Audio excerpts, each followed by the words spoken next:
Itty bitty ball drum. That lady's like, oh yeah, and then we went, and Grandma said she looked at the, like, she walked in. We have to make him look strong. Do you have the intro song? No. No? No intro song? Actually, I do. Right. Oh, you know what? I do have that. I can edit that in. We'll do it live! We'll do it live, brother. What's going on there? What's going goddamn on there? If there would have been in the corner, then that doorway, like, there's no way. There's one guy watching. This one guy over here. That little guy over there. The CM Punk guy? Yeah. CM Funk. I'm the best in the world. Adrian! Not to drop the pipe bomb. What happened? Promos? Tell him what you just Apparently said. something funny just happened. Yeah, tell him. I said, I'm the best in the world. Dropping all in pipe bombs. That's Terry Funk? CM Punk. Oh, it's Terry Punk. This motherfucker stole my CM Funk bit. No way, you had that? Yes. I didn't know you had that. CM Funk. You guys ready to go live? What about Terry Punk? We're good? Yeah, we're good. What about Terry Punk?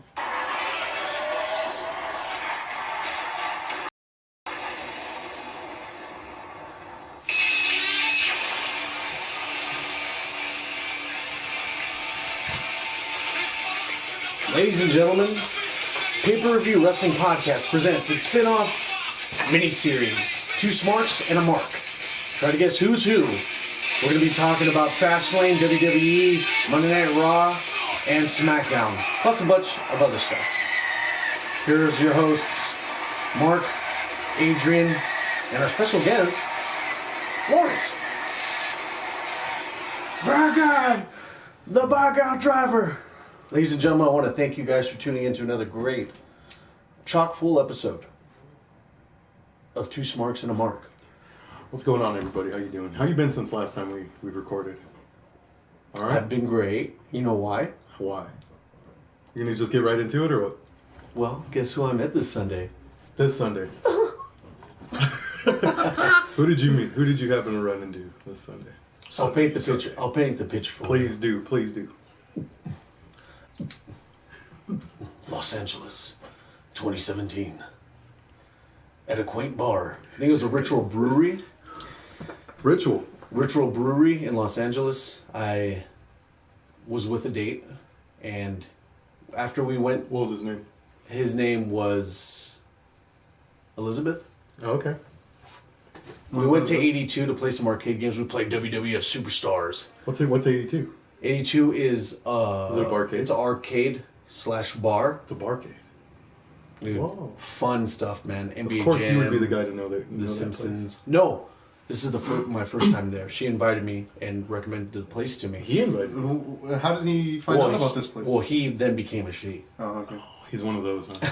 You guys are class X, brother. You ribbing me, bro. So, we're at the Ritual Brewery in Los Angeles, and I'm just enjoying my beer, hanging out, having a social IPA. Mm-hmm. And then I look across.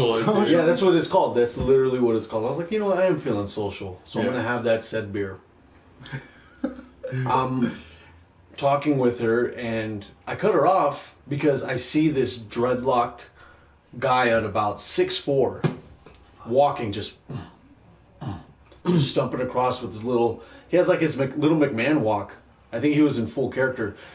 Bray Wyatt was in that Ritual Brewery, and I was like, what the heck is going on? I try not to like get all crazy and like, oh my gosh, it's Bray! The current Smackdown champ, the lineal champ. Yes, the one who recently won it at Elimination Chamber. Damn. I'm walking, and as soon as he leaves, I go, and I don't want to sound like a total mark for him or anything, but I am. He's a good promo. I know. Or a smart. You don't want to be a smart. I go up, I'm like, Bray?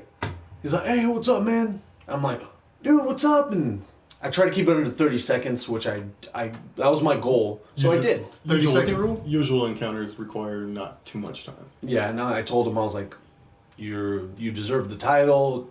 You mind if I take a photo?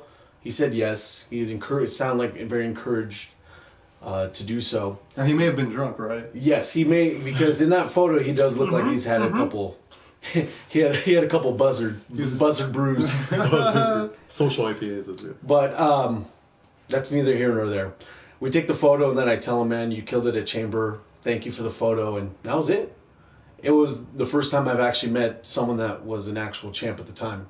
Now, I'm not counting the Miz as a. Yeah, but that was you ran into the Miz during his Intercontinental reign. Yeah, what was it called again? The Intercontinental. Oh yeah, his Intercontinental World Tour. There you go.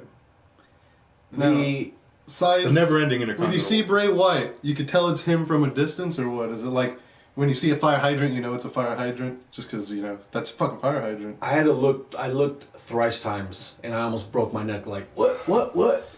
And it's very distinctive. He has a very distinctive look to him. I tried to match up the tattoos, that check, the dreads is dead giveaway, and then his You're beard. just like, I'm about, I would say a good 30 feet away, like a good distance, but I'm like, yeah, I can definitely tell that's him. He's in Los Angeles because of his whole tours around this way.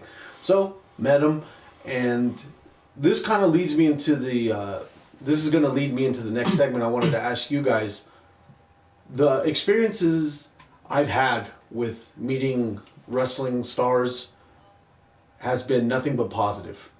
Now, you guys have been a little bit more versed than I have in meeting other people and other wrestlers, so I want to ask you guys, have you guys had any good or bad experiences with meeting professional wrestlers? Let's start with the good, and then we'll go into the bad here. Just talking to him, like when you see him at shows like Lucha Underground. I saw. Yeah, that's right. Who was it? Marty the Mall? No, Beast. Oh, right here. Goddamn Brian Cage. Brian Cage. Oh, wow. Brian Cage, yeah. I ran into Brian Cage. Byron Cage. Yeah. And I told him, I looked him in the eyes and I said, "You got Michael Elgin any day." And he just looked at me like, "Oh my God, somebody else wants to see that match over and over again too." He looked excited when I said that, That's but good. like anything you tell him, when we went to Lucha Underground, they were walking all around the floor area. Yeah. All a bunch of wrestlers, and they were saying hi to everybody, taking pictures with everybody, holding their signs, being very interactive, very fun. Those were the Lucha Underground guys. Yeah, this sign. Oh, you won't be able to hear it on the audio version, but on the video version, this sign right here we made it. This dude made it at a Lucha Underground show. That's for Brian Cage. That's cool. I follow Brian Cage on various forms of social media, and every time that there's a cool comment that I send his way, he's always very responsive.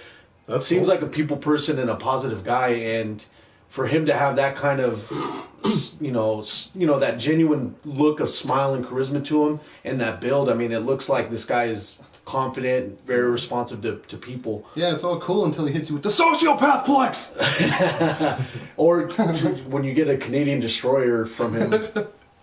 Brian Cage looks like cool peoples. Yeah, he's, I don't know, everybody I've met so far has been cool. Fighters and wrestlers, unrelated, but also fighters are very friendly people. What about you, Adrian? They just look at that and you're not trying to beat them up.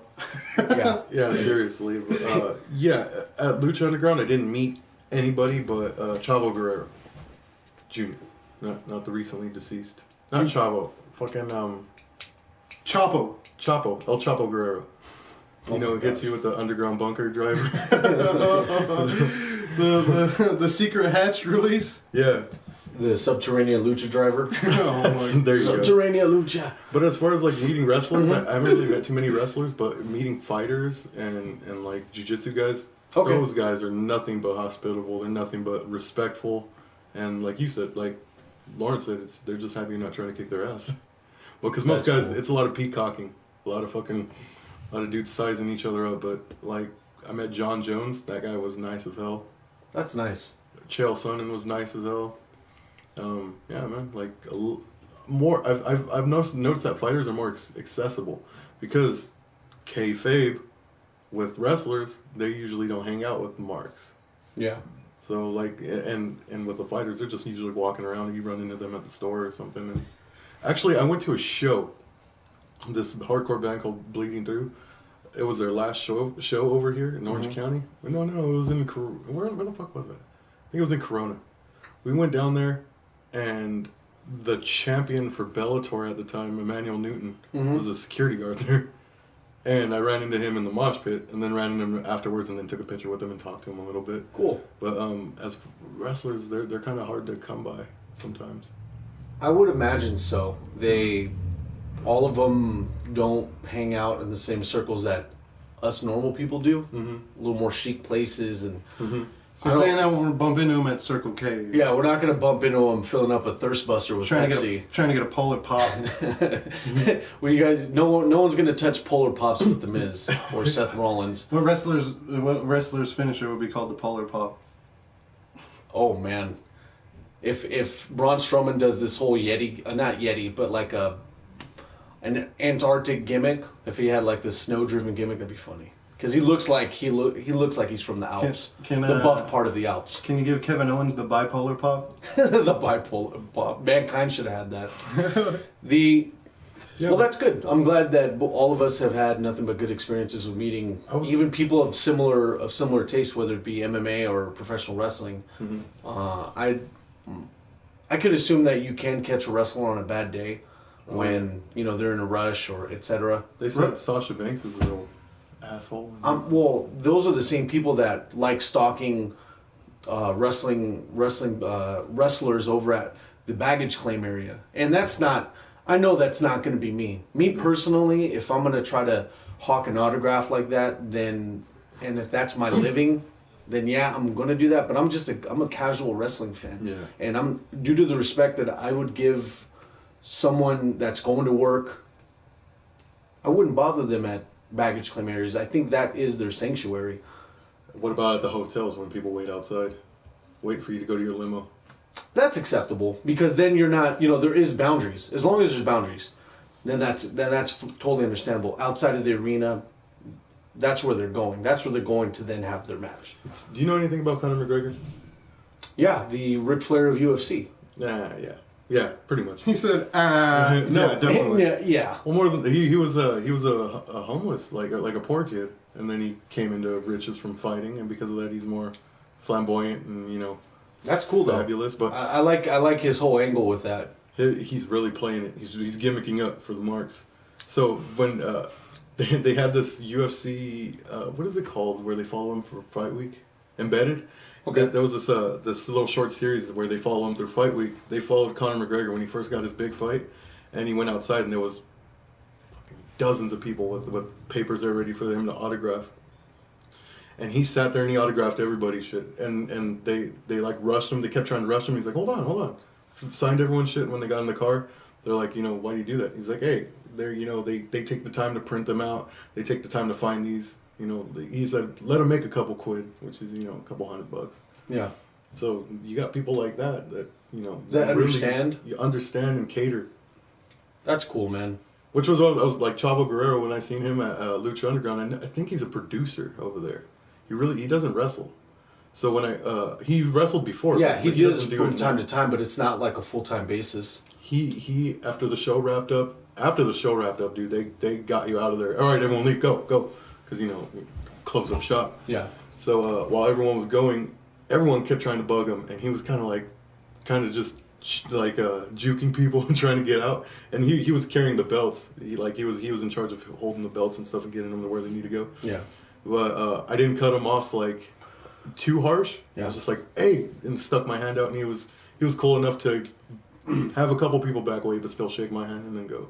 You shook a legendary guy from a legendary family. I have noticed the handshake is way easier to get than anything, because I went to a weigh-ins, and through crowds of people, I was saying, let me shake the man's hand to fighters, and the fighters would spot me out of crowds of people. They I don't know if that's a thing, but if you ever see somebody, just go to shake his hand and don't ask for a picture. and they will like cut it. This guy wants to shake my hand. Okay. Easy, done. Easy, done, boom. I think Bang, it'd be bang. more effective when you're an American at an American way and you say it in an English accent. Oh. Like, let me shake the man's hand. Let me spank the young chap. Let me slap fists with the No, I mic. said it to Joe Rogan was getting swamped by people outside of the arena. Mm-hmm. And I said, let me shake the man's hand because I'm like, in a sea of people. Yeah. Let me shake the man's hand. And he's like, move. And he just shook That's hands. cool. And a firm handshake, and you Yeah. look, and it's just a human embrace.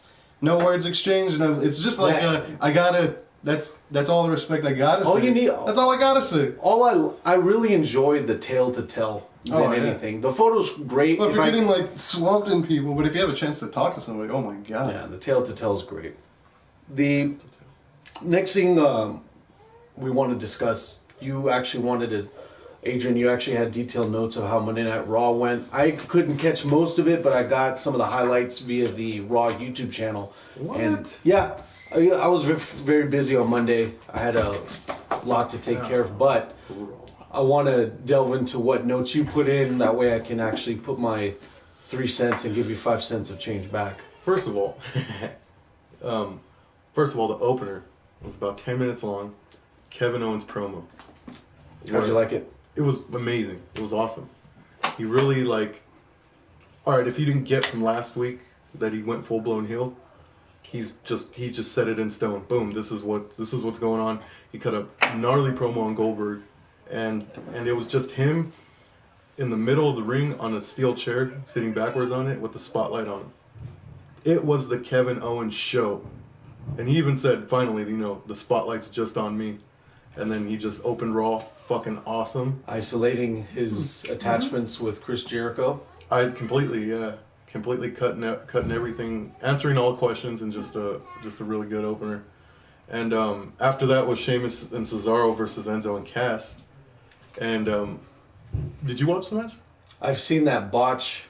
I saw the botch that Enzo had, What was that? where he couldn't go over the rope, and he still had to finish that spot because then there was going to be a suicide dive of some sort. Mhm. So he still had to go outside. Yeah. So he jumps back, and then he just fully flips himself over. Yeah. He messes up, but it's not enough to, completely call him a shitty wrestler, because in NXT he was a shitty wrestler, and even now on the main roster, I don't know. I kind of have a connection with Enzo because I've seen him grow because he's always been a killer promo. You and I both have this attachment with him, and I hate it when people try to downplay him. It's like, you don't understand how hard it is to find somebody that can cut a great promo like he can. Yeah. You can find great wrestlers, Mm-hmm. but good promos don't go hand in hand sometimes. Now, this may just be a rumor, but I'm going to tell it like it is, ladies and gentlemen. I have the inside facts. All of his promos are written by the greatest man who ever lived. No. Who? Brian Kendrick or Austin The Aries? Brian Kendrick. Austin Aries writes his. I mean, The Austin Aries. Oh, wait, for real? There's a rumor I'm just saying. going to say that for everything. I'm going to give him credit for everything everybody does. Well, he is the greatest man that ever lived. A thumb in the eye, and he'll write I your totally promos vouch for for you. that guy. Austin Aries is the reason I'm going all vegan. I'll admit it. Yeah, have you ever messed it up trying to say the greatest man that ever lived? Have you said something else on accident? No. You can't mess that up. I think I've said something else on accident. I think you left the live part. You said the greatest man ever. I was just happy. The greatest man ever? I was just happy to be in the same arena as him the other night. I was just knowing I was in the same circle as Austin Aries. Was it like one of those things where you're like, there he is, there's I was Austin like, Aries. Wait, 205 Live, where's Austin at? So back to where you were going to be saying, Adrian, as far as the Raw. It was a pretty sick match. It was the match Enzo and Cass versus Cesaro and Sheamus was for the tag title shot at Fastlane. Mm-hmm. Enzo gets brutally uppercutted by Cesaro, and I don't know if Corey Graves, he called him Claudio Castagnoli, which is his old name, and it was just funny seeing him botch on the mic, because Corey Graves for the most part is a damn good announcer. I like him. But he'll slip up every now and then, and he call him Claudio. That just really, I don't know. It was kind of like a mark out. Shows how mark deep. Moment. Shows how deep he goes. Oh yeah. So Enzo and Cass end up winning. They get a title shot at Fastlane against the Club. So it's going to be Anderson and Gallows versus... No way! Versus Enzo and Cass. I haven't seen Raw or SmackDown, by the way, so... Yeah, this is all new to me. Kind of left out of the loop here. New to me. There continues to be shitty booking. Like, I don't know, it seems like after the New Day's title reign ended, it's gone really bad, like in the shithole as far as tag team booking has gone. You know, the club winning, that's awesome. They've needed that title a long time. Sheamus and Cesaro? No. The clubs needed that title months into their debut. Mm-hmm. They needed it then. Having them with the title now is very rewarding, mm-hmm. but for them to establish themselves as a great heel tag team, they needed to jump on that quick. Too quick? Because months in, that's kind of quick. Like to have... You have to. I mean, these guys, their reputation in New Japan can resonate here. But anything you've done outside of the WWE doesn't matter once you make it here. That's the rub. That's how it is. That's unfortunately how it is. AJ Styles had to pay for that a little bit, losing his wrestling. Well, AJ Styles technically only wrestled in New Japan according to every Raw announcer. I know, right? They don't mention that other one. You can't mention they never worked for Billionaire Ted. So when I say shitty booking is the club, your Raw Tag Team Champions versus Roman Reigns in a 2-on-1. I heard they buried him. Here's the thing. Wait. Isn't that a carryover from last week though? Didn't they do that last week? Where they said let us take care of him?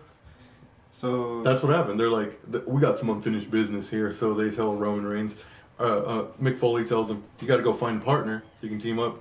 And then Reigns just says, I'll just do it by myself. It's one versus all since day one. So I actually thought that got them some nice heat because they immediately got the titles and aren't finding ways to not wrestle tag team people. That's why I was like, oh, the fucking club bastards. It's so shitty. But how is that not like? I thought that was actually working in their favor because it's something they would do. How would you put over your tag team champs if you're having one guy kick the shit out of both of them? Oh, he was kicking? I didn't see that. I just thought they were calling him out like as that was their personal. I didn't see the match this week. No, it was. I just saw last week they said they would take care of him for him. That's the word on the street I'm hearing from several people is that it was more of a burial type of segment with them. It just makes your tag team champs look like shit when they're getting worked over by one guy. By one guy. By the one guy that most people. The big dog. Put him up. I just got what the fuck next to that right there. Put the big dog to sleep. Damn. So did you see the promo with New Day and Rusev? You haven't seen that? Where Lana was taking the creative control of the ice cream bars. Yeah, they first of all they said they're trying to get on the live action Lion King remake as the hyenas. Imagine New Day as the hyenas. That would be awesome. They need to spread that word. We got to make a petition for that. We need to. And then of course they said that they're gonna make New Day ice cream, and that was just a funny joke that popped me. Was when they last week Bo Dallas ripped up their recipe. Like they had it on paper and he ripped it. Recipe for the ice cream. So they're like, we got it digital, baby, and they had a tablet, and Lana's like, I got them right here, and she just pulls out a tablet with the recipe, and they're like, nah. And then she starts naming some things off, so like, oh shit, she got a recipe. Oh my gosh. But a fucking funny joke was, I think Kofi's like, how'd she get them? And Biggie's like, she is Russian.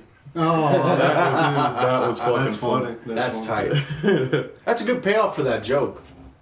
But Rusev is wearing that stupid face guard. Oh, dashing Bulgarian Rusev. He's been calling him Handsome Rusev. Handsome Rusev. Are they fucking around with dashing Cody Rhodes? His gimmick? That would be a rib. That would be a rib because that was his gimmick. You can't say that that's not it. Yeah, it was part of it. How did they bring that up again? What segment did they bring that up again?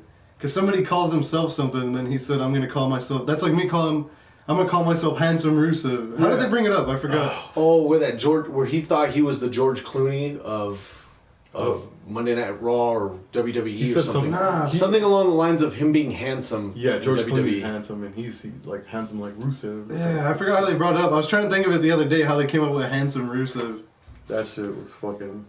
So yeah, I think that's a direct dig So on Cody Rhodes. they announced that the New Day is going to be. They're going to be hosts of WrestleMania. They announced that on TMZ. Keeps their prestige alive. They can. Which was exactly what I was thinking when I seen that bullshit Club versus Reigns match. I'm like, dude, ever since the New Day, what happened to the New Day? Where's the New Day at? And then they show the next segment. Hey, we're gonna be hosting Raw. I feel that they're just taking a long deserved break because they worked every single Monday Night Raw for a long time. They Counts the the A Tour live events too. So they were working a lot of tag matches every single Monday. And Night even Raw. before they were New Day, they were working a lot. So. Oh shit! You want to get a question real quick? Question in? Sure. William Breen says, "What's up?" That was a question. Hey, how's it going, man? Greetings. He also said, "Who's your favorite wrestler?" My favorite wrestler. The age-old question. Who's your favorite wrestler? Currently. We'll go current. Because my current one's a very phenomenal one. We'll go current. We'll go back when you were a kid, and then we'll go all time. Okay. Current is AJ Styles. When I was a kid. Rick Rude. No, that's. When I was a kid, is Razor Ramon. Oh, that's right. Yeah. And all time. Kurt Angle. Kurt Angle. It changes almost every week. It's a rotating three. Yeah, I know. It's always going to be them, and then Rick Rude's always going to be. Every time I need to go to the gym, I always play his theme song. I play wrestlers' theme songs when I'm in the gym. Oh, I feel glorious sometimes, and sometimes I feel ravishing. There we go. So, what would you say? Current, back in the day, and all time. Back in the day when I caught on TV, it was William Regal because I didn't think a wrestler was shit unless they could beat him because nobody could beat his cheating ass. But I didn't even like him in that sense. It's when I liked a wrestler, I got scared because I knew he'd have to beat William Regal. Mm-hmm. And I didn't even know what show I was watching at the time. That's how it was WCW, but I didn't know the name of the show, and I didn't know pretty much even what I was watching. It was a show geared towards I want to see this guy beat William Regal because that might have been the program where William Regal went up against Prince Iaukea for the television title. I don't know what it was. William Regal was the television champion. Tearing ass every week. I hated that guy. Yeah, but I didn't like I said. I liked him only because the guys I liked I didn't think could beat him. That's why I think I liked him because I'm like, I like this guy, but William Regal is gonna make him look like an idiot, man. Those fucking burgundy trunks always fucking piss me off. Yeah. This guy used to hate him big time. Yeah. And then current, I don't know. It's always I have a new favorite wrestler every minute. Monster Matanza. Matanza's pretty good. Nah, I don't know. He's really good actually. It's tied between that Cobb guy and Matanza. Cobb or Matanza? Yeah. Cobb Tanza. Back in the day, it was probably Razor Ramon 2 on WWE when my other different friends watched WWE. It was always Razor Ramon. Oh, so you had like separate friends like, oh, I don't watch that shit. I don't watch WWE. That came before they were watching WWE. Like Secret and then when we Alliances. moved away, I was watching WCW. Cool. But I don't know. What was it? Back in the day, current and all time? Yeah. All time. Jesus. All time. Yeah. Jesus. Probably Tajiri. Okay. Just because every match, when I first saw that him versus Super Crazy, like I could watch that match all the time. It's crazy ass. Tajiri versus Super Crazy, when they go to ECW and those racist fucking bigots are all no, I'm kidding. But those racist ass crowd, they were making like Mexican food jokes and where's my egg roll? Like a bunch of dumb shit. And then when they start wrestling, the crowd just drops. And then they start doing reversals and the crowd's like, huh? And like 2 minutes later, it's just like, I'm putting my the way they turn the crowd is insane. And Tajiri, it was just like all the time. I liked him in Attitude Era Tajiri. Even watching now on the network, I like Tajiri. Freaking current Tajiri. Even on 205 Live? Yeah, current Tajiri is freaking bad too. It doesn't look like he aged a day either. And current Still just got changes it, every day. Current changes every day. Current? Okay. Could be right now. I don't know. It'd probably be Kevin Owens. Ooh. You need to see that promo on Raw. Yeah. You need to see it. Only because I know what's being held back, and it's like a freaking. I know what Kevin Owens is like the potential there for the story, And every day it's just getting closer and closer. Michael Cole's like, oh, there seems to be something that happened with him. He's changed. And then Corey Graves like, did he change? Or is he just back to who he was? Oh, that's Dang. Oh, thank you. Yeah, it's backwards, but you know, we can get that fixed. We'll fix it in post. Damn. All right, current. Fuck. Probably Kevin Owens. Probably. These AJ. aren't paid promotions for AJ Styles collector DVD sets, by the way. There we go. Find them now at your local. Wherever, Yeah. if you can. There you go. So back to what you were saying. Current. Adrian. AJ is. There's no pun intended. That dude's phenomenal. That guy is insane. Just. I don't know, probably Omega, because Omega's he really blew up after AJ left too. I was watching highlights of him. I haven't followed him since he left, but dude is fucking him and Okada, dude. I did a lot of backlog research after I saw Okada versus Omega. I had to. What'd you come up with? Charismatic guy, Yeah. and his great build. Mm-hmm. This not as much as magnetic charisma that Shinsuke has, because you kind of want to figure out Shinsuke's like thing. Mm-hmm. After you see him come into the ring, you're like, okay, what's this guy about? Because this guy's coming to the ring like he's fucking Michael Jackson. Yeah. You know, but with Kenny Omega, seeing him with a coming to Wrestle Kingdom with a shotgun and a leather coat, I'm like, The Terminator okay, gimmick. because all I have seen before that was just him with the leather coat and the gray, the salt and pepper black hair. I'm like, dude, this guy's like, the guy get the Shawn Michaels vibe from him. Let me figure him out. The Terminator thing was definitely like, holy crap, that's cool. Yeah, That was pretty dope. That's badass. what else did you have on for Raw there, Adrian? That was my current. Oh, dang, you're still on current. I'm so sorry. Excuse me. No, but I'll take care of that in post. I'll switch that. Samoa Joe, especially with what he's doing at Raw. There was Kevin Owens, after he cut his promo, he was taken off on Raw.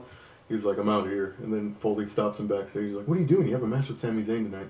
And then he's like, Foley, which for some reason I'm going to do it in Braun's voice. Yeah.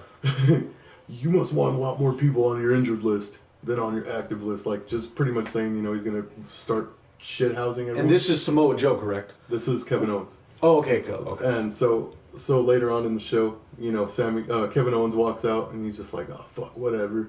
And then Sami Zayn walks out in the middle of the ramp, gets clubbed in the back of the head by Samoa Joe, and just his ass kicked on the outside. Is Samoa Joe still wearing the suit? No, Oh. but he is wearing a collared shirt, which he looks a lot more badass than in this fucking. As long as you unfitted keep suit. him in the suit to make him look like he's a hired gun, I like.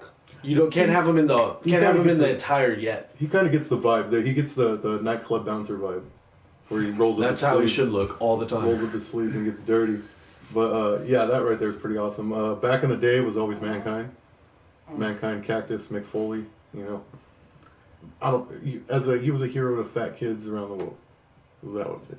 He's a hell of a wrestler. One of the best.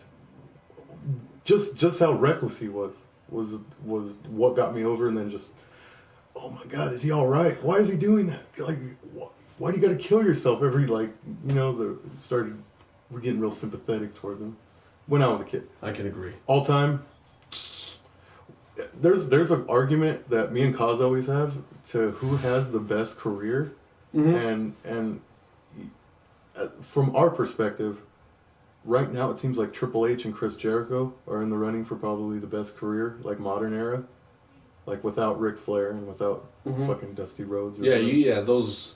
But you think about what Triple H has been able to do in his career, some of the best. Think about what Chris Jericho's doing, still active, winning titles, stay safe, having dope ass storylines. I find it more appealing to watch Chris Jericho than I would Triple H. Mm-hmm. The last 5 or 6 years, I haven't been really appealed to. There's no appeal to watch Triple H. Mm-hmm. I understand that he is. You could put a broomstick in there with Triple H, and he's gonna make it a great match. Yeah. He's a good dance partner. It's just I feel that. It's my opinion anyway. I just feel that he's been led this way because of who he's with. Yeah. Oh, And he has the job because of who he is. I mean, who he's with. But, you know, I've always liked Triple H before he got in that position too. So it's like, I give him the DX thing too. I think that was like you can get a gimmick and fuck it up, and he didn't do that with DX. Yeah. Which you guys can suck it, by the way. I'm turning heel just on this podcast. But as Jim Cornette, Triple H ain't the best wrestler in the world. He's the guy that he's the guy that works with the guy that makes him money. He's just the best dance partner. Jesus, that guy. All-time Ric Flair. Adrian, I want to tell you, I'm glad you think I'm the best. Thank you. That was a seance. We had a seance. No woo. Woo! Woo! No woo woo woo. Whether it's Definitely. British Columbia, whether it's the Congo, or whether it's Ukapa. From the Congo to Ukapa. The Horseman, brother. I'm gonna be there. Adrian. I love how we. Anyway. We've been cutting promos on each other all day. Oh yeah. Oh, I was mistaken. I was naming just a guy that I've watched all the time. I didn't think you meant the GOAT. Like, oh, great. I'm saying the guy that I've watched my whole wrestling life. That's what I'm saying. The guy I haven't been stuck. The guy I've been stuck watching my whole life. No, the guy versus the guy I like. Confused when you thought William Regal was the greatest of all time. No, I said he was my favorite of the past. Tajiri was my all-time. Just because I've seen him my whole freaking life, I can't get rid of this guy. He's always been there, Tajiri. What's up, Jester? Probably the GOAT would be Jericho. This is a disclaimer. We may or may not be all of Ric Flair's sons. Yeah. We can't put it past him. They say the first human was discovered, the first origin of human was discovered in Africa, but some people think South Carolina. Some people think Ric Flair's timeless. So, who's your favorite Foley? Question coming from the mailbag. My favorite Foley? Yeah. Out of you talk about the three faces of Foley? You know what he means. I know. My Smart. I already know mine, and it's Holy Foley. When you watch that show, his disappointment in his children is the realest television I've ever seen. He's embarrassed by everything his kids do. His wife embarrasses him. That's the closest to a real man I've ever seen. And that's it's real life married. The most fleshed out character. Yeah. Well, I'll watch the show and I'm like, Jesus, Mick. Is Mick's wife named Peg? Because after that it'd be like, oh, no Peg. Like all you need is Mankind to sound like Al Bundy and it'd be married with children for real. Holy Foley? Yeah. I've seen the few episodes where Noel is trying to go into wrestling. Oh yeah. But Foley's just a dick. It's so funny. It's the funniest crap ever. His disappointment in his children is just hilarious. What else are we on as far as... That's funny, but Holy Foley is a dope show. I like Mankind. Mankind? He's Mankind is a soldier. Cactus Jack, King of the Deathmatch. There we go. You heard it here first on Two Smarks and a Mark. What was it? Who did Triple H pedigree through that old-ass style table at the top of the ramp? Was it Cactus Jack or was it Dude Love? I think Cactus Jack pile drived him through it. Oh yeah, no, he piled. No, what happened on that table? It's those olden wooden tables. Before he took his fake shirt off. I can't believe you've never seen that video. That is hilarious to me. Look, it's on YouTube. Look up Triple H invisible shirt. That's all you got to look up. It's a video of Triple H wrestling Batista, and for some reason, he just slams his head into the stairs, and for some reason takes off an invisible shirt, and Ric Flair's just like, yeah, brother. Yeah. About time we took that shirt off. Ric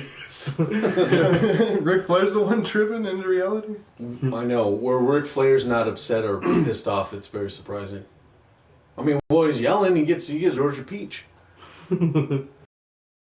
What else do we have on the docket here? On the Monday Night Raw review. On the Monday Night Raw review, Neville and Gallagher are going to be facing each other for the Cruiserweight title at Fastlane. When I say full-blown heel, like what Owens is doing, Neville's doing the exact same. Even better, I think. Neville has completely changed around and is running with it. It saved his career. I think so too. And did you watch that part? He basically says, he comes out to the ring and he just, Gallagher comes out, there's like tea and biscuits there and he's making this ceremony out of it and he invites Neville to the ring, Neville goes and he just signs it and turns around to walk away. He's like, wait. And then basically cut a promo on Gallagher saying, He actually tells him, he's like, "You're a lie. Who you are as a person is fake. You are what these stupid Americans think of British people when they think of British people." That's fine. And then he drowns him. He's like, "You aren't," because he's like, "Since we're both English, I thought we could have some tea and biscuits." He's like, you're not English. This is what English from the streets look like," and he points to himself. Yeah. He's like, "They're dirty people." South Like, Central Manchester. You're fake and all this other stuff, and then Gallagher fucking turns it. It volleyed. It went Gallagher. He then Neville. opens his umbrella and like flies away. He's like, "This mustache, this suit, the umbrella, it doesn't go off when the show's over." He's like, "This is me. I'm an actual gentleman," and he fucking headbutts him. Oh, dude, it was Crowd popped. huge, dude. Gallagher, I didn't think that dude would get as over as he is. Fucking, You'd be surprised, people man. love That's why him. they called him up. People love him. Do you think he'd have as much heat if he didn't come out as Disneyland Neville in the beginning? What the? Honestly, no. Because I do, because that's a complete wham. All the little kids hate him now because they loved Neville so much. Yeah. And like half those crowds you hear in the audience are boos from they kids only because they're like, "What happened to Neville?" They only like Neville because of the one spot at the end. Oh, dude. The red arrow is Hey. a treat that people just. What a while Tarnished. back they had a dinner for three, or what was it? Dinner for three, Mm-hmm. and Neville was on there, and the whole time they're doing it, he's eating an apple like an asshole. Remember that? Was that on Dinner for Three? Table for Three? yeah. Where he was just crunching on that apple, and I was like, dude, this he needs to go bad because he's such a dick. And then He has his buttons all the way up. when they're all talking, I was like, he's an asshole. Let him Cut be an into the asshole. mic with the apple. Yeah. So I knew he always had it in him. The Poxter. He told Gallagher. He said, "Jack, you are what the WWE wanted me to be." Yeah. It was Dang. fucking, dude. It was some really good mic work. Really good mic work. I'm just glad So- they didn't drag the old Neville thing out any longer. It seemed like that was any longer would have started to get Well, annoying. it was he got injured, and then he that got, was. I hate to say it, but sometimes an injury is the saving it grace worked- that you can It have. worked perfectly because right before I got tired of him, Yeah. he changed. So right after that, Bailey comes out. It's a big celebration, the new champ. First of all, on Twitter, Charlotte says, "If you were a real champ," because you know how she won the title, right? Yes. What's her name? Sasha Banks comes out, interferes with the crutch. Bailey gets the pin. She becomes champ. So Charlotte said, "If you were any self-respecting champ, you would relinquish your title because of how you won." So she goes out there, and it's a big celebration. Then Stephanie comes out and tells her to relinquish the title because of how you won. All the shenanigans.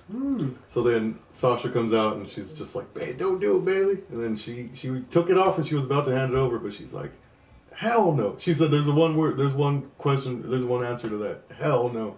Starts parading with the title. Yeah. And then Sasha and Charlotte went at it, and they put on a badass match. They always do. Yeah, which is Is also it for the number one contendership? No, it was just basically Sasha and Charlotte fight again on Monday yeah, Night Raw? Yeah, So that makes it because the new Orton and Cena? pretty much, yeah. Yeah. But they keep doing some cool stuff, so I don't mind Oh, watching yeah. it again. No, it's just when you see Bailey win a title on a live show, not pay-per-view, you then realize, well, WWE has this undefeated streak statistic to only one person, and they shove it down our throats, and they keep repeating it all the time. Yeah. And it's Charlotte. I feel that Charlotte is going to win it because Fastlane is going to be, I believe, in San Jose.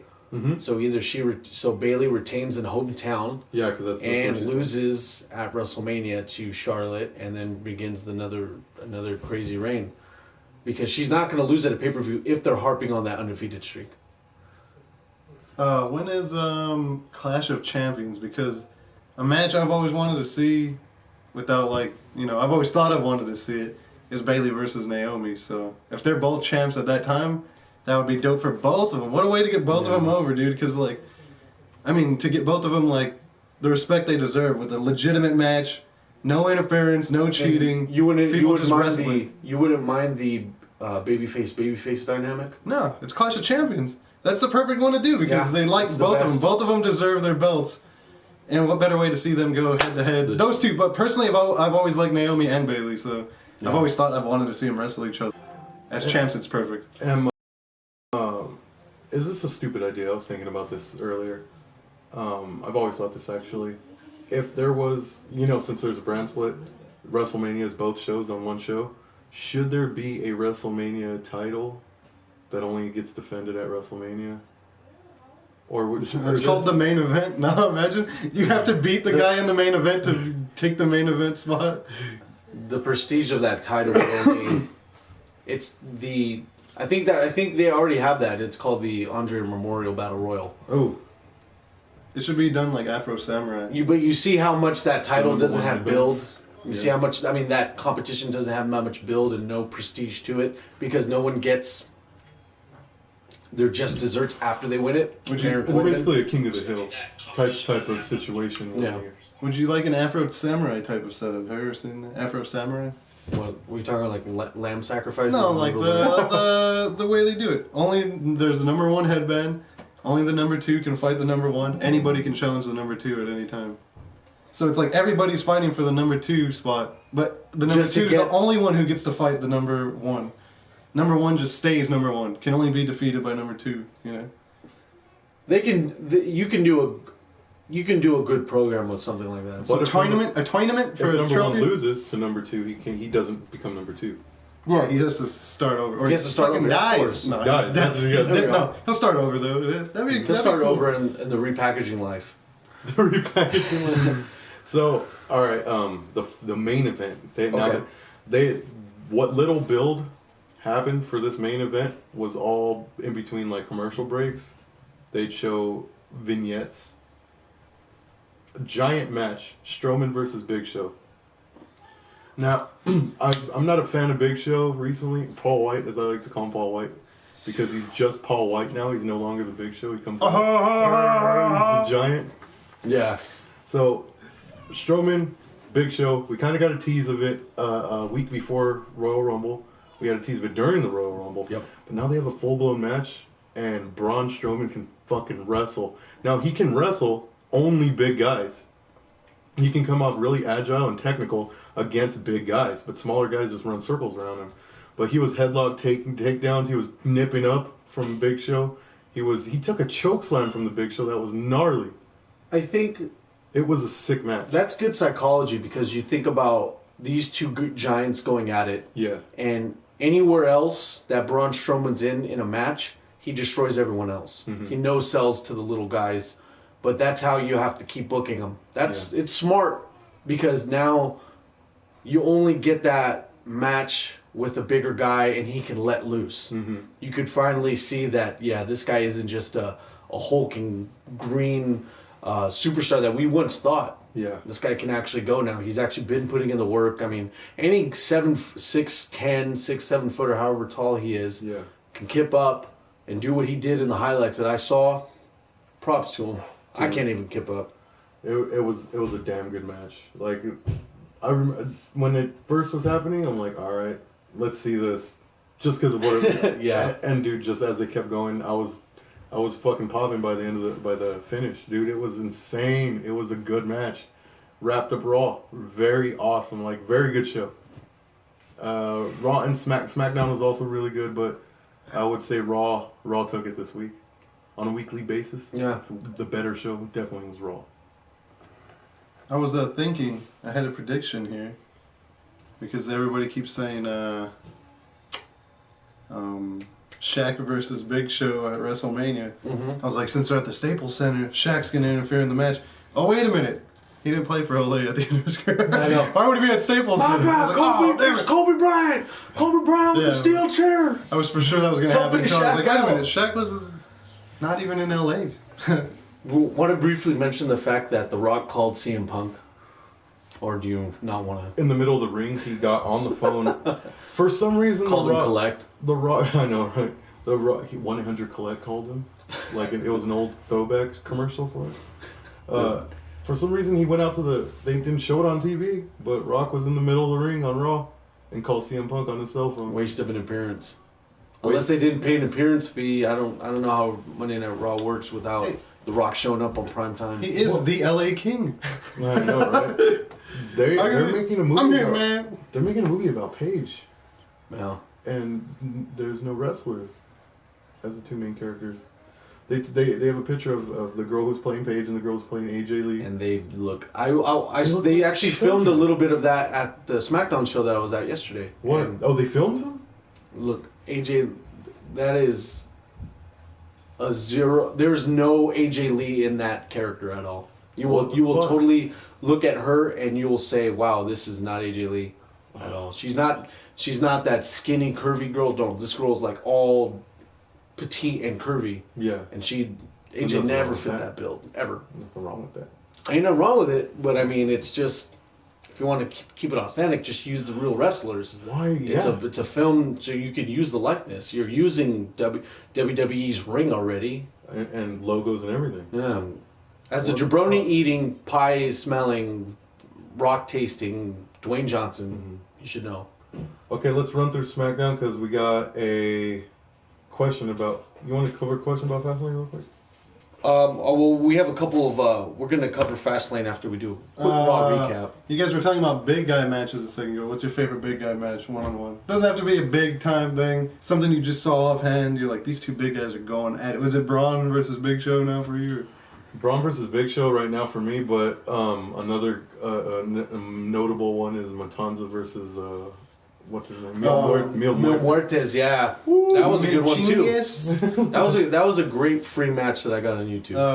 I saw this match a while back. It may have been on a SmackDown, but it was Big Show versus Kane, and they did not do any of the moves that I've seen him do for the last 10 years. I think Kane even climbed on the barricade and did a clothesline off of it. Like, he ran on the barricade and clothesline Big Show. That classic Kane clothesline? Yeah, the classic Kane. But I was tripping out because I'm like, dude, these guys have never wrestled like this. And then when you go and watch the old footage of Big Show wrestling, it was like he was doing that shit. Like, the younger... I think Big Show did a drop kick or something. I was like, what the hell? They're like, let's take it back to 79. When he was a luchador called El Gigante Chocolate. El Gigante Chocolate? The Choco Meal Driver! Ay Dios mío! The Choco Meal Driver! So, let me briefly touch on SmackDown Live since I was there in person. How was that live? Great experience. At Citizens Business. At the Citizens Business Bank Arena. Citizens Business. Citizens Business Bank. Where were you seated at? Middle section. I wasn't in camera side, hard camera. Yeah, I was hard camera, but very, very hard to the right. Oh, you wouldn't be able to see me. I would have to zoom in, and they're like, "See that little blur? That thing looks like Bigfoot. It looks like me. I'm all posed like Bigfoot like that." No, but so Naomi has to relinquish her title because in her ETA for the title, for her holding the title, is going to be defend it is going to be past 30 days, which is bullshit. The opening segment then commenced with Alexa Bliss and Becky Lynch going at it for the title that night. I thought that was great. Yeah, that was an impromptu title match.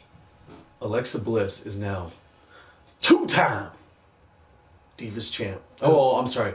SmackDown Women's champion. Yes, please, tighten that up. As the Revival would say, 5 Feet of Fury. She is hot stuff. And she's making up with the limited... She's making it up with the limited moveset by being a great heel and being fantastic on the mic. And her little tantrum she throws in the ring is great psychology for barely scraping away wins, I think. When she was cutting a promo, I don't know if it's what people think, but apparently the whole crowd was screaming, "We can't hear you," because she does talk kind of softly. Yes. Could you hear her?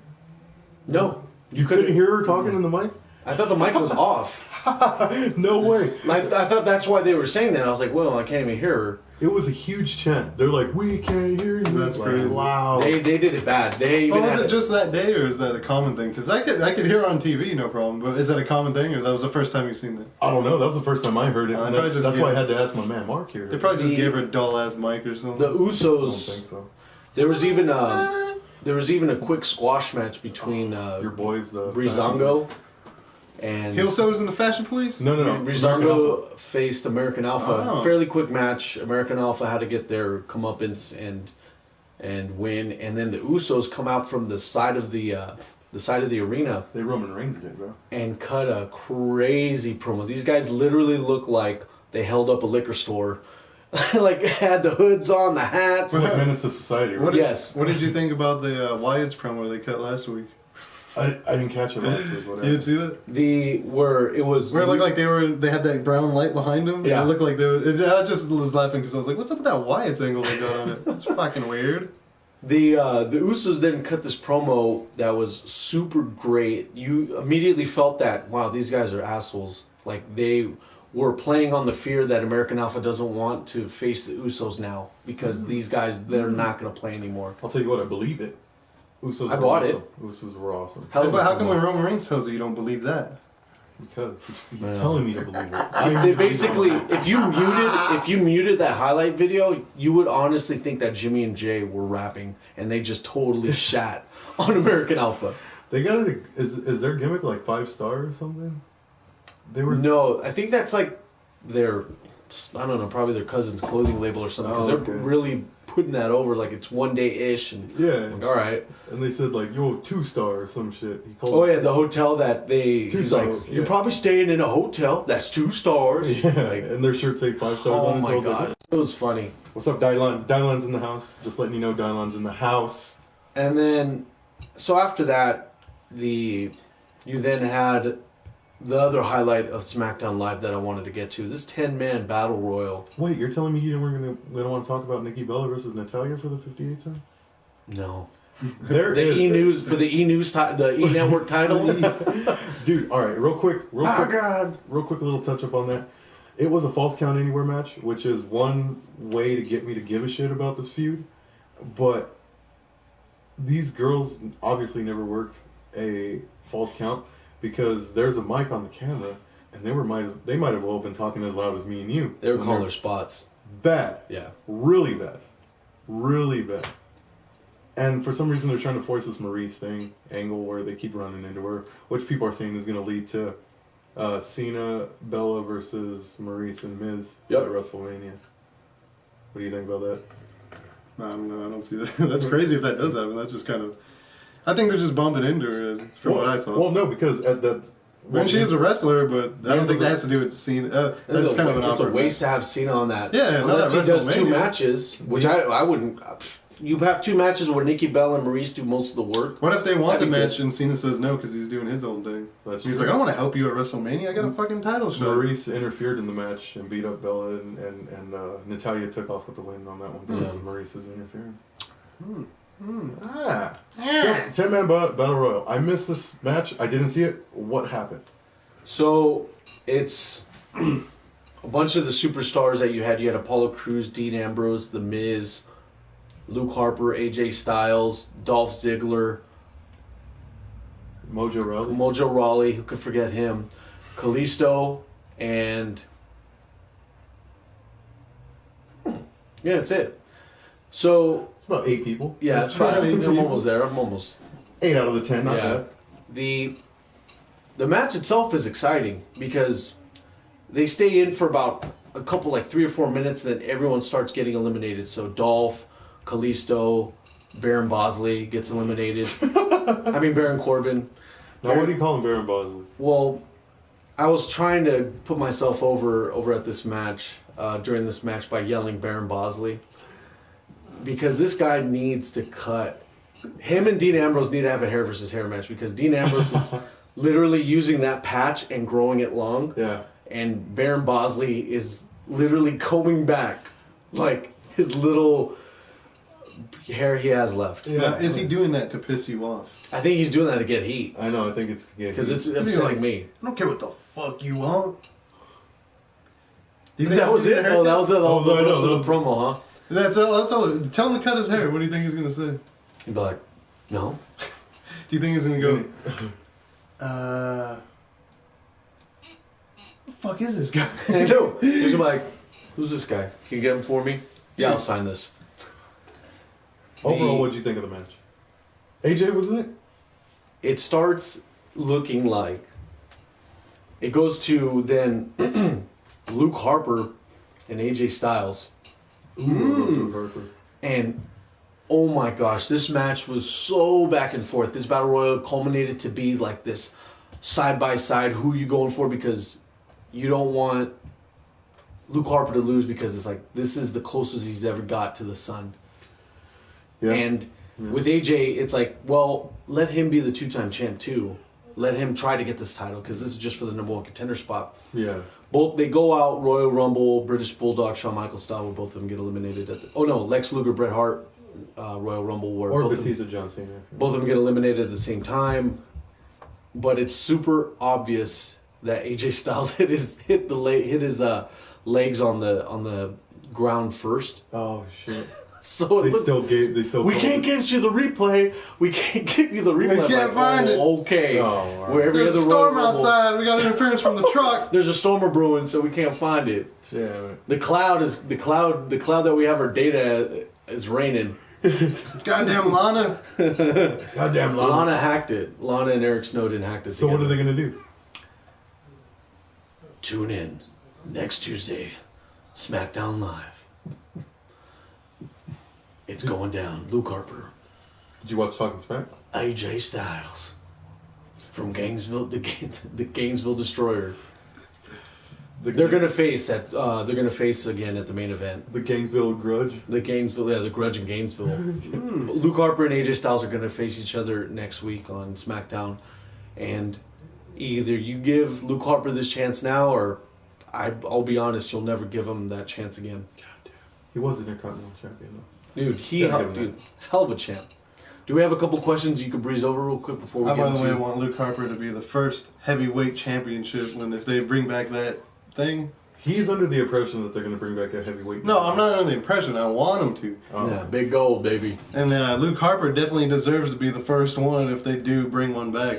I mean, Braun Strowman will be tied up with that's around the time Fighting Shaq. That's around the time where the CWC guys are gonna climb on him like a bunch of Keebler elves. And he's gonna be like, God damn it! And then he's not gonna be able to participate in the heavyweight one, giving Luke Harper. I believe he won it. Yeah, We have to that'd be tight. climb Braun Strowman and leave The top to Brahmin match. Mount Brahman.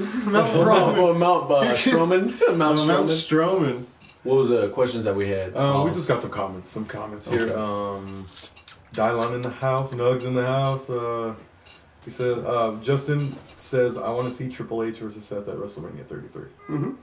Would we get that at SummerSlam instead? Because apparently Seth is not. He's good to go. He'll be there. He'll be there for WrestleMania. Okay. I could bet my bottom dollar on that. Okay. Is Mankind still wrestling? Mind answering that? No. No, I answered it by saying no. He's not wrestling anymore. Check his old TNA days when he tried to face Sting in a cage match and then come back to me. Ooh, that was brutal. Yeah. No, but he is a manager. Yeah, he's the general manager, which is good. It's good to. It's appealing. He's still on every. Do you guys like him as a general manager? I think it's very entertaining because from the angle that I see is he's fucking up all the time and he's trying to do right, but Stephanie's a bitch and the people are just dicks to him. You know? It's slapstick. Which is funny because it's Mankind. I know this guy. It's just funny that everyone's picking on him. And you know that one promo that he cut with Stephanie where he goes, "We know how this is gonna end." Like Stephanie's gonna backstab him. She's like, "What are you talking about?" I thought that was so cool, man. All this foreshadowing. They were dropping some gnarly foreshadowing on. Last week It's like watching a Marvel after credit sequence. Yeah. Like a Marvel movie after credit sequence. That's okay. You can say after credit. Yeah. Credit. I'll swept it. Well, I'm from Joythy, you know. Some. Justin says, I want to see Taker versus Roman just to see what happens at WrestleMania. That was pretty cool in the Rumble. I didn't see too much of the Rumble. I got to rewatch the Rumble, surprisingly. Yeah. But when I saw him going heads up with him, I was like, that's pretty cool. Yeah. What do you think would happen? With the Taker Reigns situation? I think Undertaker's going to dive over the top rope, and then Reigns is going to Superman punch him. BAM! Yeah, and then he'll flip. Fuck, dude, because it's one versus all, brother. He's the big dog now. So if Roman Reigns doesn't destroy The big doggy. Undertaker Big to where he doesn't come back, and this is his last WrestleMania to go out looking at the lights, it'll all be for nothing. Like that whole build up to me won't be effective. Yeah. You need him to turn heel on the Undertaker at WrestleMania and have Undertaker not come back for a long time. And then they rehash it, of course.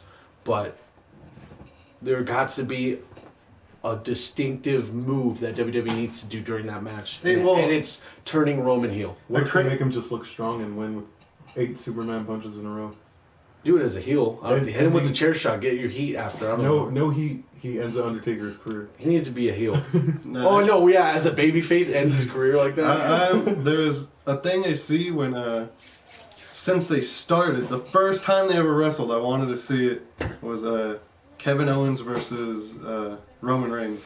Because they're both opposite of this wrestle spectrum. Kevin Owens is a wrestle god, everyone hates Roman Reigns. Yeah. They think they're trying to do stuff, Kevin Owens does everything on his own. But, yeah, like, they wrestled a couple weeks ago, and watching them wrestle, I was like, this is going to be the big one. Like, him versus Roman Reigns, like, Roman Reigns doesn't even have a character. His character is going to be he hates Kevin Owens. And he's going to drop all his shit. No, I mean, like, when you watch them wrestle, you could see it in that shit, that they got so much shit. Didn't they do that spot where he fell through all the chairs? Wasn't that versus Roman Reigns? Yeah. Yeah, it's like, dude, the way they wrestle each other, you can see, like, that's going to be a huge... That's a good They wrestle rivalry, each other man. so good. But it's just the characters, you know? Once Owens gets on this fucking crazy tear. Kevin's doing a great job. Yeah, as a yeah. heel. It's just, But Roman, as soon as... I think his character will change when Owens brings it well, out. what if they just meld together him and Braun, just Roman Strowman? Yeah, Roman Strowman, I'll take that. The Braun Roman? It's please, Strowman Reigns. Oh, excuse me. Strowman Reigns. Yeah. By God, Strowman Roman. All right, you wanna hit up Fastlane? What's gonna happen? Real quick, I only have three matches I really want to talk about. Oh, okay. What's up? The Neville and Jack Gallagher match. What do you think about that? Do you think they keep going with Neville's heel run as the king of the cruiserweights? Or do they let the gentleman who's super over take the title and thus begins this hot potato with this cruiserweight title that we've had so far? That's what I don't want. I want Neville to... First of all, Neville deserves a title because look at what he's been doing before the cruiserweight division came. Like, he's just been small guy in it forever against everyone, looking really good. But in a division where he's around people his own stature, he's just going to look like $1 million. Towers over him. Well, I think those two characters are there for each other. Because you can't have Neville being as heel as he is and Gallagher being as babyface as he is unless they're... It's like, you know... When they're thinking about turning Neville, you know, who's he going to go with that's going to get people to fucking hate him? We need somebody over here. And it's like, as soon as they have Gallagher, it's like, oh, there we go. They're the complete opposite. They're badass. Do you think that'll kill Gallagher? No, but I don't want Gallagher to win. I want Neville to keep it. Because it'll get him more heat. I mean, he's going to kick the shit out of Gallagher, and everyone's going to be like, oh. Yeah. Or Gallagher's going to do some fancy stuff, and he's just going to, like, drop shit on him, you know? Like nah. Jack Gallagher shares the same vein of being able to recover promo with the promo and with the same babyface quality that Sami Zayn has, where you want this guy to win because he's so... It's not going to hurt him to lose to Neville, right? It's not going to hurt him a bit. Because Would you Neville's a guys badass. You believe that Neville will kick the shit out of him. Yeah. He looks like he's a shoot fighter now, and he just runs up and... What about Sami versus Neville? Do you want to see that? Not yet, but there is great potential for it. Oh, hell yeah. Dude, Sami Zayn's Road to Redemption was awesome. Yeah. Sugar Sami Zayn. Yeah, thank you. Would you guys like to see a run-in from the UK champion? Imagine. I want to see Pete Dunne. That's all I want to see. Yeah, Pete Dunne's debut in the Bruiserweight division. Bruiserweight. You might be the king of the cruiserweights, but I'm the Bruiserweight champ.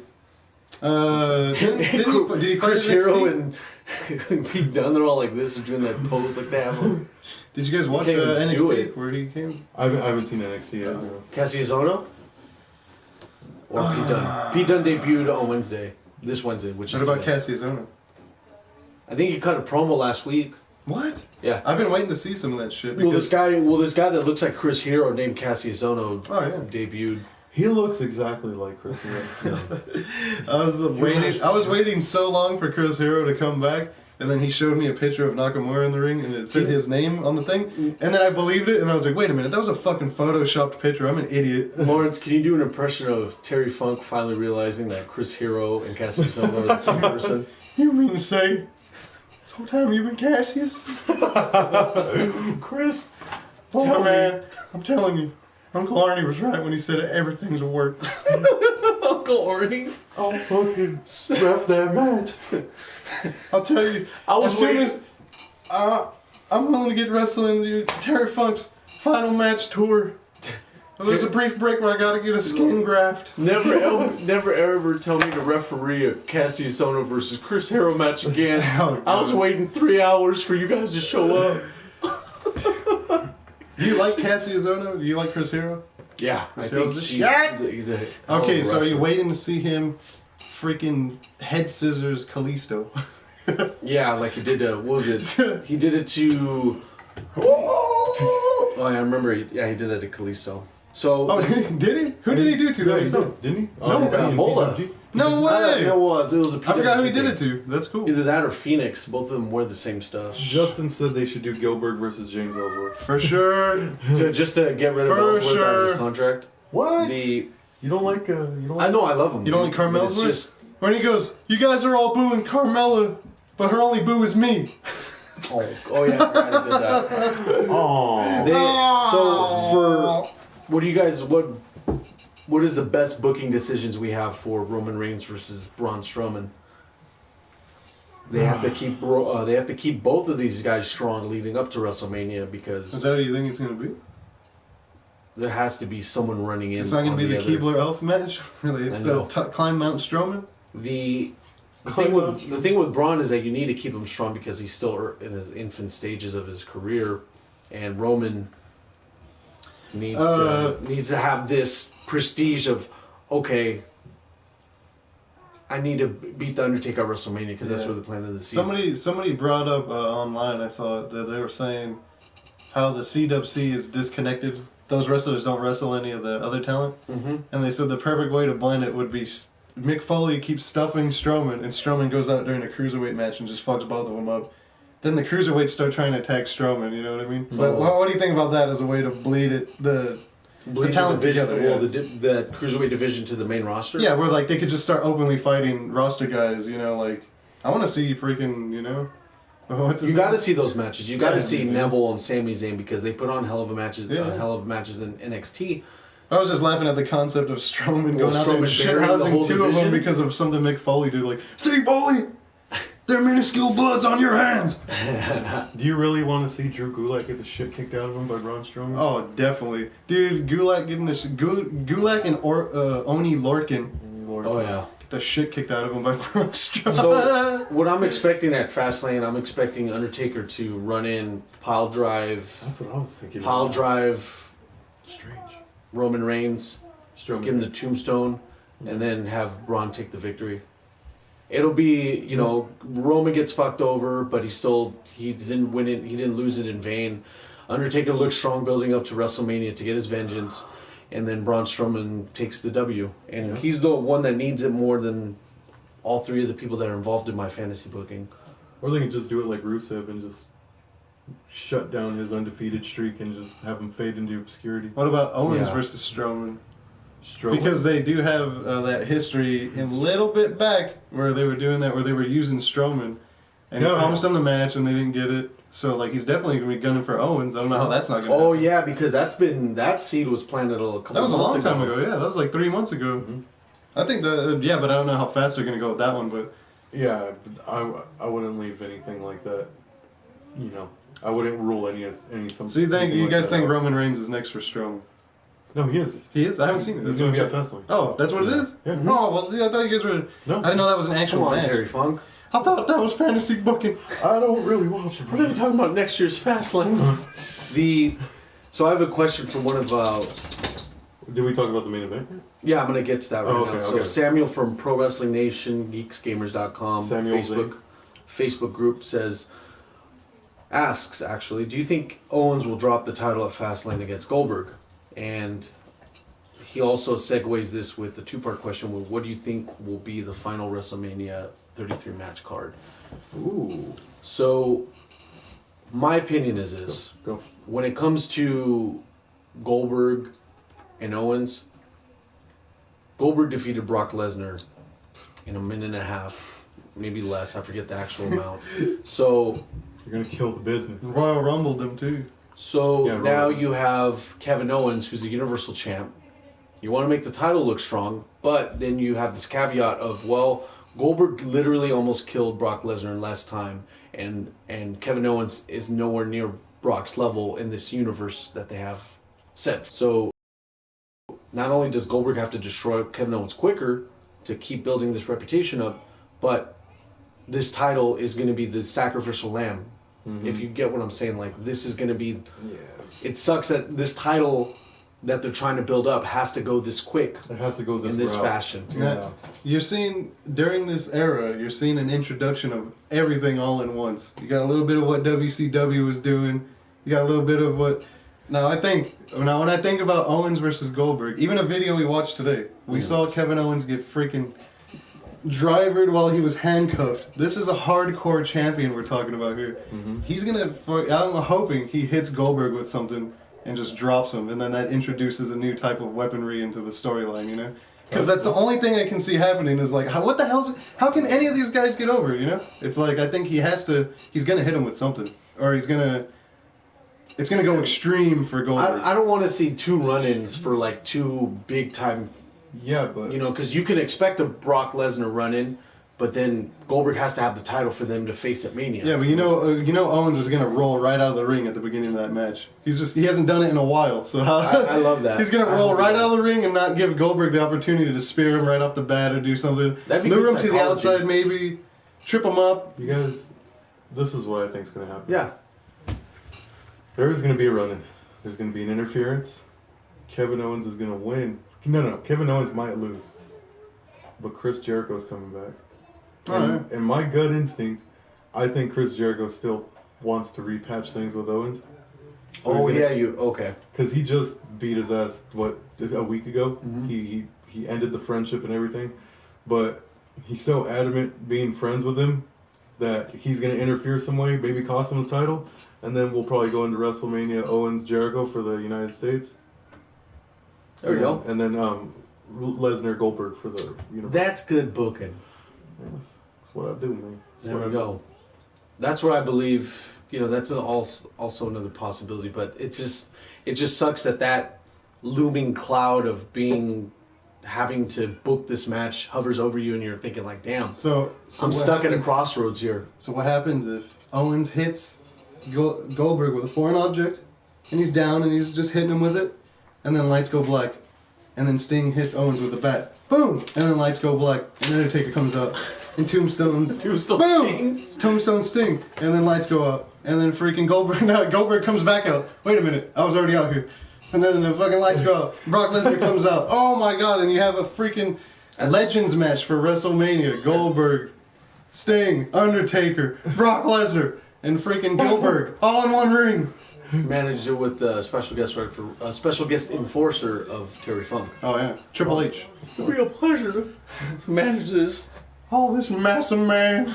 That's crazy. I never thought of Owens actually. And he also said during his promo, by any means. This only sunk in my head today watching a video where him and Super Dragon were beating the shit out of each other. I hate Super Dragon. Super Dragon. Very, very cool name. I'll give him that. That's a cool ass name. Being the Super Dragon.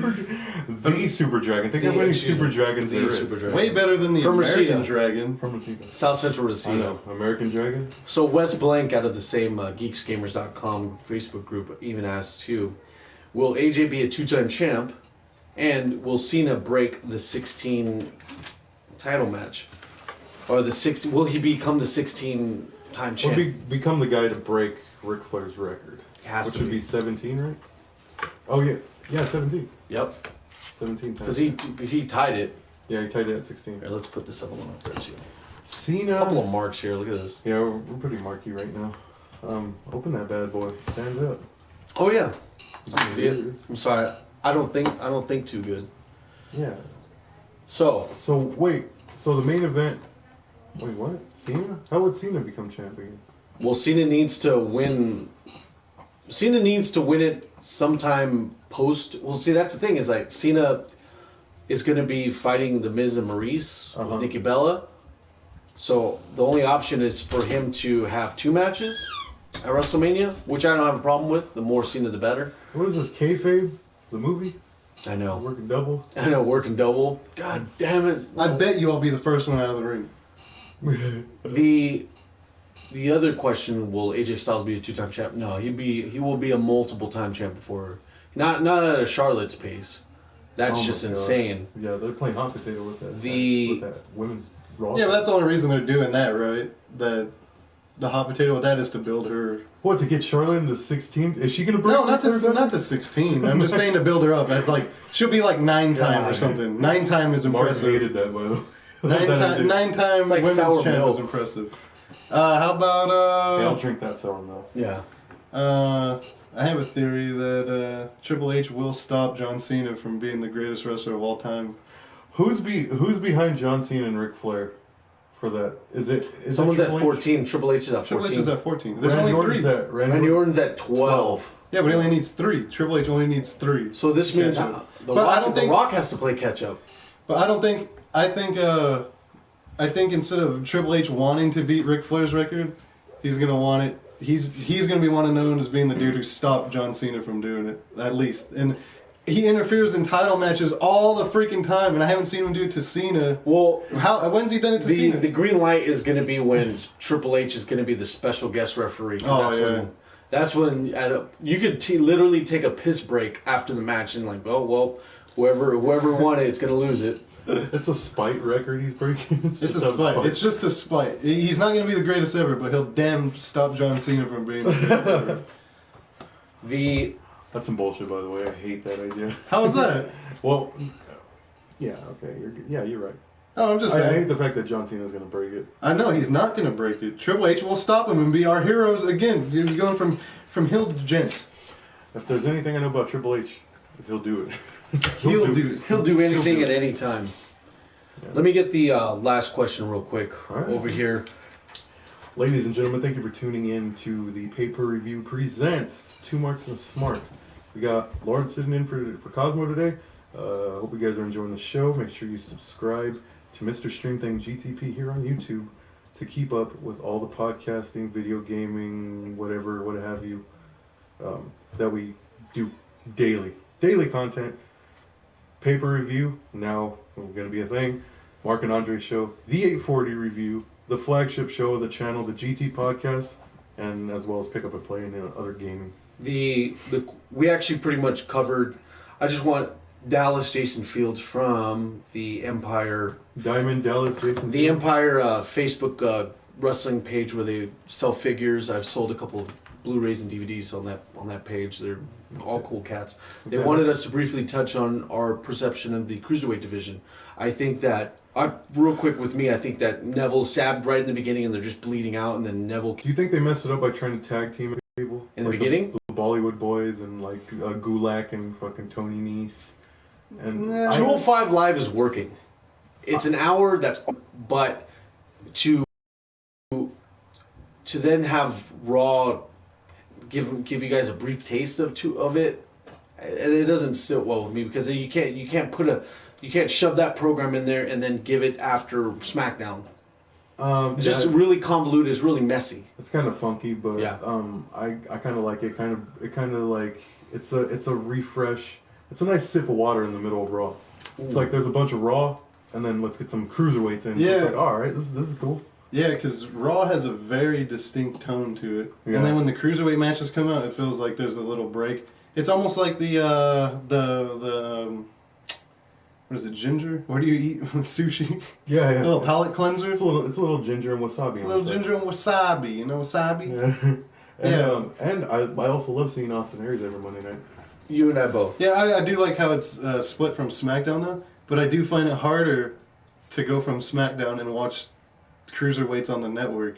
Like it's easier to see it during Raw. It's just easier. No, I don't have cable. I'm a cable cutter. Yeah. I go to different alternative sources. Yeah. But I like the idea because I'm always watching the network. I like the idea of watching TV and then switching over to the network and checking something out right Yeah. there. So I can see where the benefits are right there, but like you said, it's kind of convoluted in the middle of Raw after SmackDown. It's Well, a show. And if you want to watch 205 but you don't have the network, you're Well, kind you of see at that a as catch-22. a good out to them not admitting they need to drop that hour. So they're going to say, we're going to drop the cruiserweights out of Raw and it's going to be 2 hours. But The, do you you know why they have a 3-hour Raw? Exactly. In other JBL countries. set it for revenue. Yeah. Yeah. I have no problem with it. I have no problem with that either. The guy, the gentleman who actually asked the question where if AJ is going to be two-time champion, will Cena beat the streak? He's actually the AJ mark.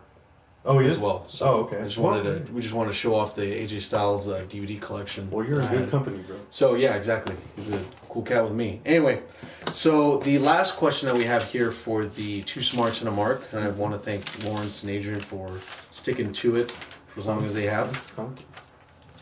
Anything for wrestling, brother. Terry Funk's impression. Anything for wrestling. Anything to put over the ball. I'd even die for wrestling. Now, Terry, you don't have to wrestle. Oh, you just need to make an appearance. Well, if you need me to wrestle, I'll get people over my grave. I swear to God. Oh, you need color? You need color? Do it on my tombstone. God dang it. We're gonna have a Terry Funk tombstone match. He'll be wrestling in his grave. I want them to book. Literally. I want them to book Terry Funk. Like, there's an angle where Terry Funk dies and he's doing his will. He's like, hold on just a second. Because then a heel's going to come up during his wake. He's like, fuck Terry. Fuck Terry Funk. Hold on just a second. And then he comes from the back room out of where he's doing his will on a VHS. And he comes back. He's like, you want a piece of me before I go out? That's how he goes out, the match? His farewell match? How about he books a match? I want Matthew Hardy. I want Matthew to have an excavation match in my grave. First one to excavate my corpse wins. Damn. Right on the shores of the lake of reincarnation. Oh yeah. So Brian Topley from the Wrestling Figure Enthusiast group, Facebook group. Brian Topley? Yeah, they actually, some people make custom designs of the Elite figures. They do a really good job. I actually saw a Wolfpack Scott Hall.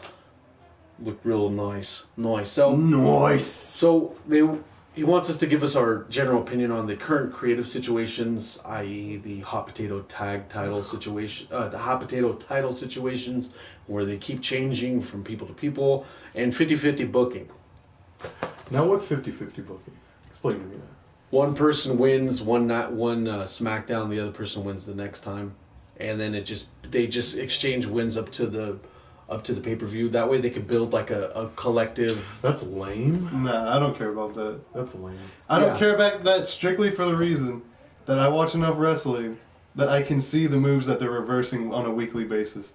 So the first match happens and everybody gets hit with every move. The second match happens, this guy reverses the off the rope move. The third week happens, this happens. Sometimes, I'm not saying every time, but sometimes by that fifth match, they're reversing everything the whole match. And you're like, this guy got hit with that DDT twice last week. He's not going to get hit with it this week. Mm-hmm. And it only works in that instance. Otherwise, if they don't do that and the dudes aren't that good, it doesn't really work out. But sometimes it does. I don't mind that. Like the Charlotte, Sasha, at least they're doing new things during it. You know? Mm-hmm. You're seeing new things. They're introducing women to a lot more things that the women weren't doing before. Like this mean streak that they have is like... The way that they kick each other in between moves is like legitimate. It looks like they don't like each other, and it gets over really well with me. I mean, it's done very well. But that one's getting a little long. I mean, but who knows what they're doing? There's an ultimate end game to that. But true. That's why I don't like saying shit, because it always makes me look stupid after a while when I'm like, how did I not see that they were doing that? 2 weeks ago when it's obvious they were. You're just getting work, brother.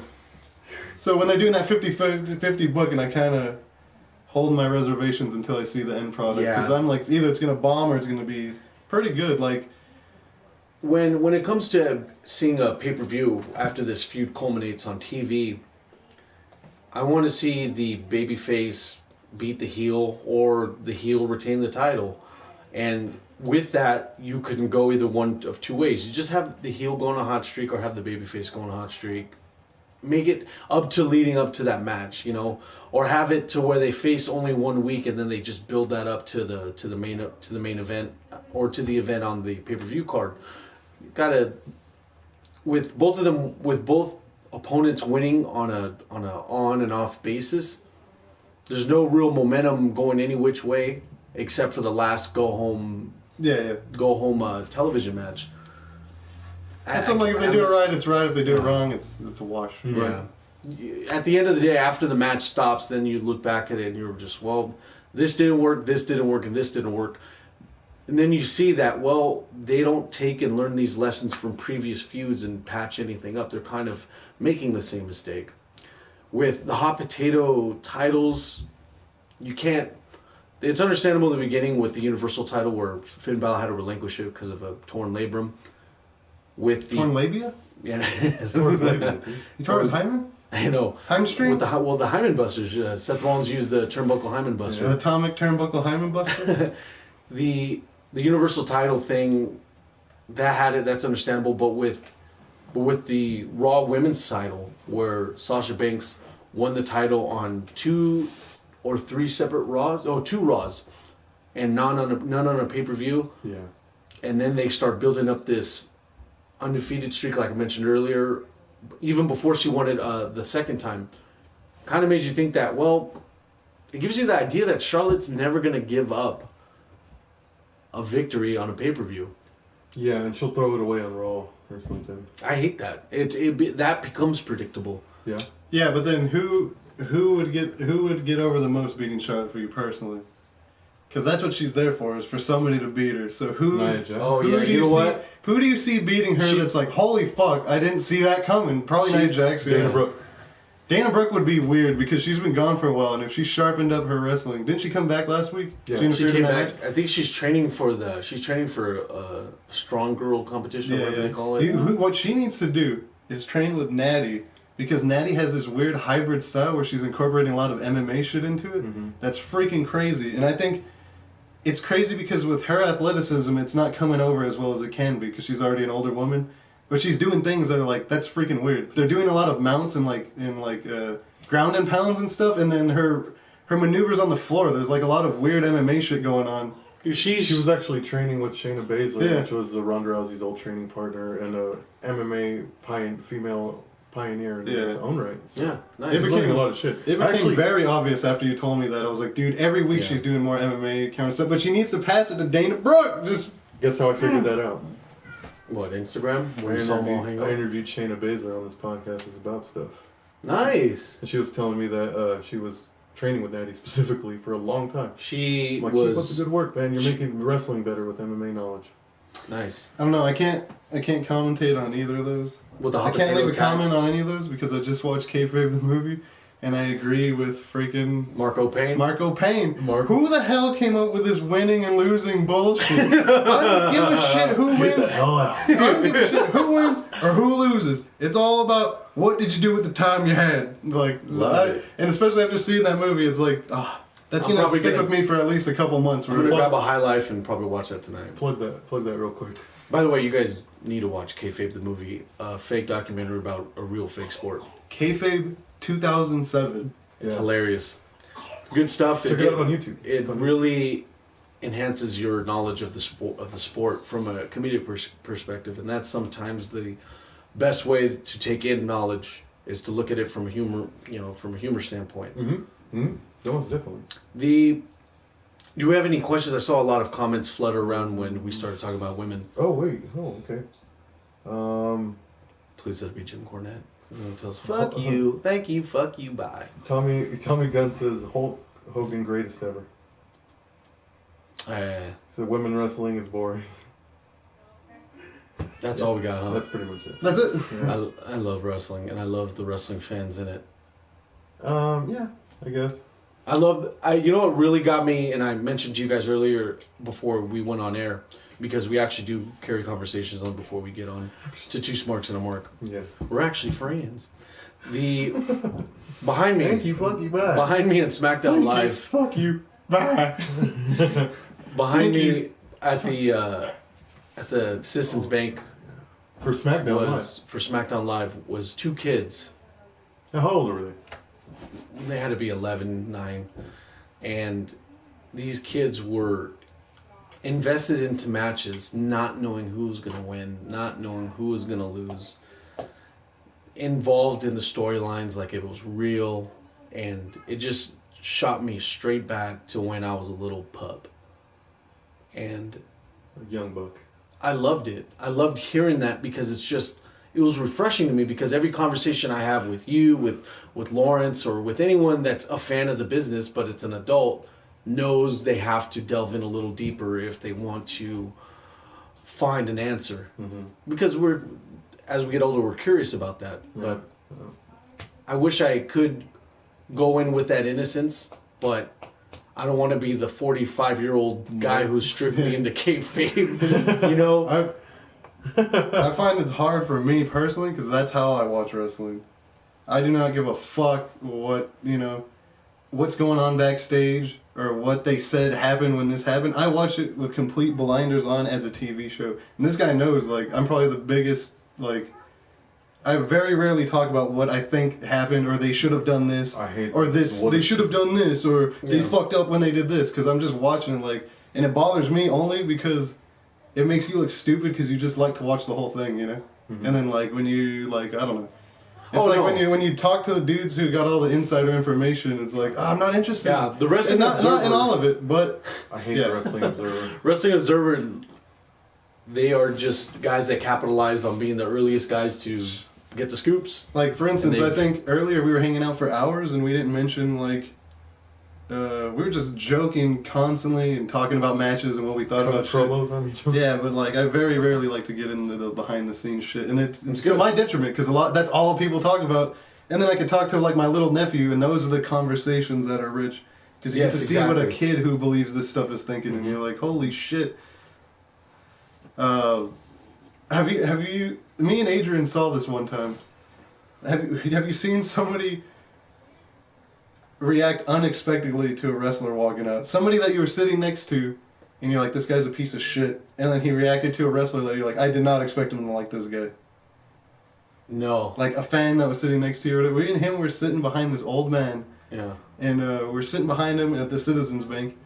And somebody throws a super kick, and he goes, that was fake. He slapped his leg. And then the guy was talking all this shit about it being fake.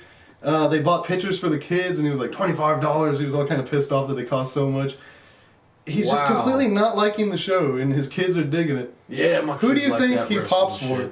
Who do you think gets him out of his seat and his fucking dick wiggling? I bet you it'd be Flair, because then he would like, Rick, I used to like your stuff. I'm talking unexpected. Oh, well, this is an old man who fucking just figured out this. Oh, okay. So we're into the scenario here. I'm sorry. So, what show was this? Smackdown or Raw? This is a house show. A house show? Pre-brand split. Pre-brand. Okay. Daniel Bryan? No. This guy pops for Roman Reigns. And then it goes, dun dun. Oh! And he's grabbing the kids. Come on! That's ridiculous. Dude, what was that? Yeah. And me and him look at each other and just laugh our fucking asses off. Because we're like, funny. It sucks that this guy doesn't, respect something his kids like and all this shit. You're like, oh, fuck. Like Roman Reigns. He knew who Roman Reigns was. That's all he was waiting for.